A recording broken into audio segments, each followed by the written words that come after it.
త్వరలో భూసేకరణ అంశంపై పవన్ చంద్రబాబు భేటీ ఉంటుందన్నారు మంత్రి పత్తిపాటి. ఈ భేటీలో భూసేకరణకు ఎందుకు వెళ్లాల్సి వచ్చిందో చర్చిస్తానని చెప్పారు.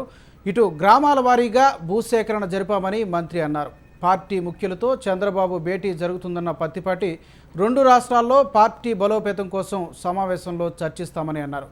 దీనిపై మరింత సమాచారాన్ని మా ప్రతినిధి మధు అందిస్తారు. Madhu, good morning. చెప్పండి, ఈ భేటీకి సంబంధించి ఎప్పట్లో భేటీ అయ్యేటువంటి అవకాశం ఉంది? ఏ అంశాల మీద చర్చించే అవకాశం కనిపిస్తోంది? రాజు 10 గంటలకి ముఖ్యమంత్రి క్యాంపు కార్యాలయంలో పార్టీ ముఖ్య నేతలతో ముఖ్యమంత్రి చంద్రబాబు నాయుడు భేటీ అయ్యారు. దాదాపుగా గంట సేపు నుంచి ఈ సమావేశం జరుగుతుంది. ప్రధానంగా రెండు రాష్ట్రాల్లో పార్టీ ఏర్పాటు, అదేవిధంగా పార్టీని బలోపేతం, రెండు రాష్ట్రాలకు వేరు కమిటీలను ఏర్పాటు చేసే దాంట్లో భాగంగా ఈ మీటింగ్ పెట్టారు. దాదాపుగా 80 మంది నుంచి 90 మంది వరకు కూడా పార్టీకి చెందిన ప్రధాన కార్యదర్శులు, పొలిట్ బ్యూరో సభ్యులు దీనికి హాజరయ్యారు. కొంతమంది మంత్రులు కూడా హాజరయ్యారు.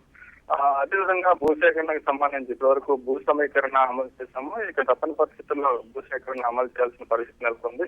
కాబట్టి గ్రామాల వారీగా ఏ విధంగా భూ సమీకరణ చేశామో అదే విధంగా భూసేకరణ కూడా తలపెడుతున్నట్టు మంత్రి పత్తిపాటి పుల్లారావు చెప్పారు. అయితే భూసేకరణ మీద మిత్రపక్షం జనసేన అధినేత పవన్ కళ్యాణ్ తీవ్రంగా వ్యతిరేకిస్తున్న నేపథ్యంలో ఆయనకి కూడా ఈ భూ సమీకరణ భూసేకరణ ఎందుకు చేయాల్సి వచ్చింది, భూ సమీకరణ వల్ల రైతులకు లాభాలు ఏంటనేది ఏపీ సీఎం చంద్రబాబు నాయుడు స్వయంగా ఆయనకి వెల్లడిస్తారు. త్వరలోనే రేపు కానీ ఎల్లుండి కానీ దీనికి సంబంధించిన మీటింగ్ జరుగుతుంది. పవన్ కళ్యాణ్ ను ముఖ్యమంత్రి చంద్రబాబు నాయుడు స్వయంగా కలిసి వివరాలను ఇస్తారు. ఆయనకున్న అనుమానాలను నివృత్తి చేస్తారని చెప్పి కూడా మంత్రి పత్తిపాటి పుల్లారావు చెప్పడం జరిగింది. దీంతో ఇటు మీటింగ్ లో ఒకవైపు బలోపేతంతో పాటుగా మరోవైపు మిత్రపక్ష అధినేత జనసేన అధినేత పవన్ కళ్యాణ్ ని కూడా తమ వైపు సానుకూలంగా మార్చుకునే ప్రయత్నంలో భాగంగా ప్రభుత్వం సన్నాహాలు చేస్తుంది. దీనికి సంబంధించిన కసరత్తు చేస్తుంది. రాజు, అయితే మనం చూసుకుంటే ఇటీవల తెలుగుదేశం పార్టీకి చెందిన కొంతమంది మంత్రులు కూడా పవన్ కళ్యాణ్కి కౌంటర్ అటాక్ ఇవ్వడం మనం చూస్తాం. అంటే మళ్ళీ ఒక మంచి రిలేషన్ను కొనసాగించడానికి భాగంగానే దీన్ని మనం చూడొచ్చా?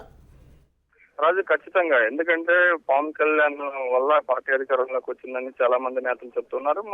మరి కొంతమంది నేతలు మాత్రం పవన్ కళ్యాణ్ చేసే విమర్శలు, ట్విట్టర్ వేదికగా చేసే విమర్శలు వీటన్నిటి కూడా తట్టుకోలేని పరిస్థితి ఉంది.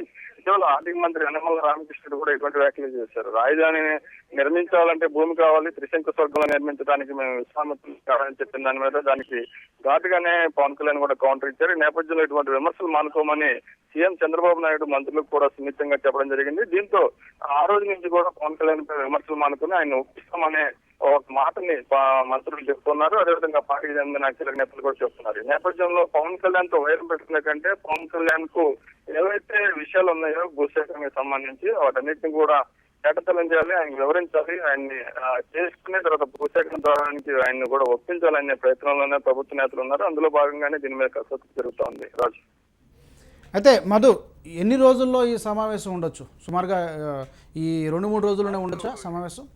ఇప్పటి వరకు ముఖ్యమంత్రి చంద్రబాబు నాయుడు విజయవాడలో ఉన్నారు. ఈ రోజు రాత్రికి హైదరాబాద్ వెళ్తున్నారు. అక్కడ పవన్ కళ్యాణ్ కూడా షూటింగ్ లో భాగంగా విదేశాల్లో ఉన్నారు. ఆయన ఈ రోజు మధ్యాహ్నానికి ఇక్కడ చేరుకుంటున్నారు. ఈ రోజు సాయంత్రం హైదరాబాద్ లోని పార్క్ హైట్ హోటల్లో చిరంజీవి జన్మదిన వేడుకల్లో పవన్ కళ్యాణ్ కూడా పాల్గొంటారు. ఆ తర్వాత రేపు ఉదయం ముఖ్యమంత్రి చంద్రబాబు నాయుడుతో రేపు ఉదయం కానీ లేదంటే రేపు సాయంత్రం కానీ దాదాపుగా రేపే ఈ మీటింగ్ ఉండే అవకాశాలు కనిపిస్తున్నాయి. లేదంటే ఎల్లుండి ఉదయం 20వ తారీఖు ప్రధానితో భేటీ అవడానికి ఢిల్లీ వెళ్ళబోతున్నారు చంద్రబాబు నాయుడు.